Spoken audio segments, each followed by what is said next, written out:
So here's well, a curious thing, isn't it? We live in an age that promised to connect us like never before. Hmm. Think about it. A single tap on your phone and you can call someone across the globe, send a message instantly, or even, see them live on video. Yeah, the access is incredible. And social media gives us hundreds, sometimes thousands of connections right at our fingertips. Hmm. And yet, and this is the really puzzling part, many people report feeling more lonely and disconnected than ever. It's a huge It's a paradox. striking paradox, yeah. Wouldn't you say? It absolutely is. And that paradox, that feeling of profound disconnection, right in the middle of maximum connectivity, that's the central question we're diving into Yeah. today. Our mission really is to unpack the underlying reasons for this, Mhm. help you understand how we got to a point where, we have so many connections, but often feel so disconnected. Right. And I suppose it starts with just how different online interaction is, doesn't it? Yeah. Let's maybe start there. The nature of these digital chats. Yeah, exactly. When we chat online, we're often using like short texts, emojis, maybe a quick reply. That's right, because what's often missing in those interactions are the really subtle cues, the things our brains are just wired to pick up on, like tone Okay. of voice, those fleeting micro expressions on someone's face, or even just their physical presence in the room. These things are crucial. They build empathy, trust. Okay. When those nonverbal signals are absent, which they often are in text chats, uh, our ability to really feel deep empathy can be, well, undermined. Hmm. It makes the interactions feel surprisingly hollow sometimes, even if we're talking constantly. It creates this gap where we communicate more, but maybe connect less meaningfully. Communicate more, connect less. That makes sense. And this focus on the surface level, it must impact how many connections we try to manage, right? Yeah. Which leads us to the next point, quantity versus quality. Yes, absolutely. You might have, I don't know, hundreds, thousands of followers online. It looks impressive. Yeah. But here's the kicker, maybe. How many of those people could you actually call at 3 a.m. if you really needed help? That's such a powerful question to ask because digital platforms are brilliant at creating an illusion of closeness. Right. They make us feel surrounded. But the research, it consistently shows that while we can gather these huge networks online, the number just doesn't equal the quality of the relationship. So it's not the same thing. Not at all. A real social support, the kind that genuinely buffers against loneliness that comes from a much smaller circle. Real high-quality connections. Okay. So yeah, lots of people feel isolated precisely because their big online network doesn't actually translate into meaningful, real-world support when they need it.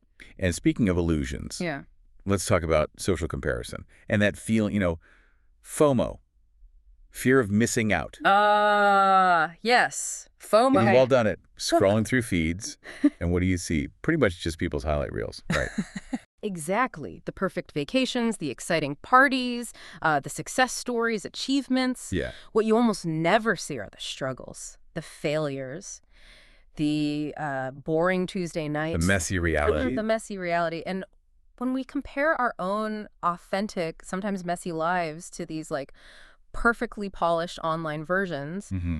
it's almost impossible not to feel a bit inadequate or left out. And this isn't just, oh, I wish I was at that party.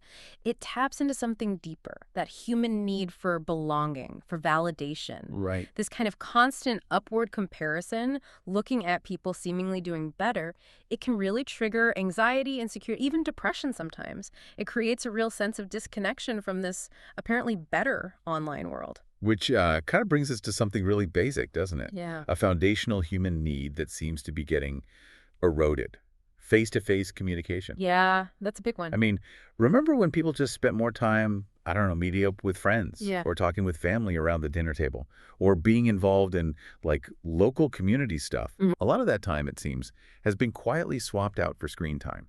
Well, if you think about it from an evolutionary angle, humans are wired for co-presence, being physically together. Okay. Our brains evolved to process all these super nuanced social cues that only happen when we're right there in person. Right. The stuff you mentioned earlier. Exactly.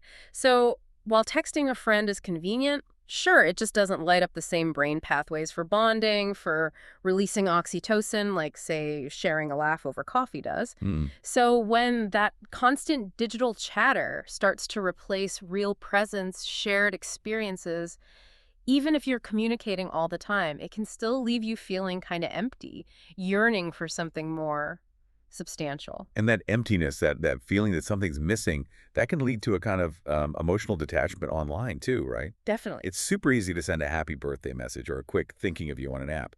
Takes 2 seconds. It does, but it's profoundly different from actually sitting with someone, sharing a cake, celebrating with them, seeing their joy firsthand. Online spaces, even though they might feel anonymous sometimes, often create this weird fear of judgment. Right. So people hesitate. They don't show their true emotions, their vulnerabilities. Conversations tend to stay safe. Safe, but maybe not deep. Exactly. Safe, but not deep. And that contributes to this feeling that, yeah, you're interacting constantly, but maybe nobody really gets the real you, which leads to this subtle but nagging sense of isolation. And all this constant activity, the notifications pinging, the endless scrolling, it creates something else too, doesn't Yeah. it? Just overload, mental fatigue. Oh, absolutely. The constant digital noise, notifications, breaking news, memes, reels. Like you said, it never stops. It's relentless. It really is. And this constant fragmented stimulation creates what psychologists call cognitive load. Cognitive load. Our brains are just perpetually processing new stuff, filtering out noise, making tiny decisions second by second. Click here, scroll there, respond to this. Sounds exhausting just describing it.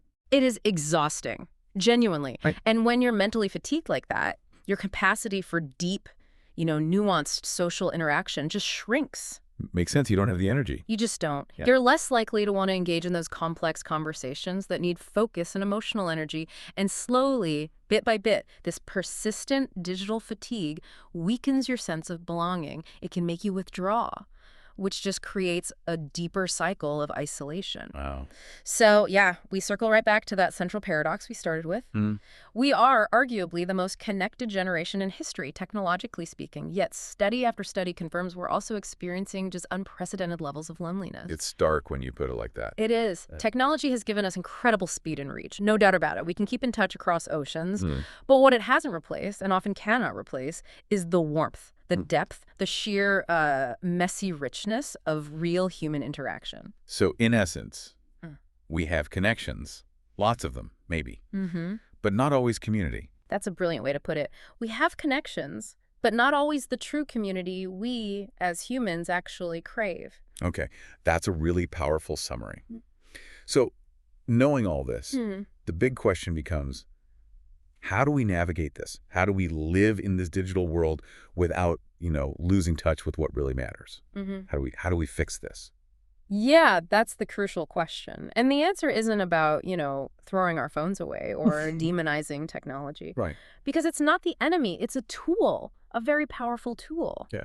But like any tool, we need to use it wisely, consciously. So there are some practical things you can do, things drawn right from what we've been talking about. Like what can people actually do? Okay, first, really focus on quality relationships over just racking up numbers. Quality over quantity again. Exactly. Invest your time, your real energy with the few people who genuinely matter, rather than chasing, hundreds of superficial connections. Makes sense. Second, actively make space for offline conversations. And this means making a conscious choice sometimes. Call a friend instead of just texting.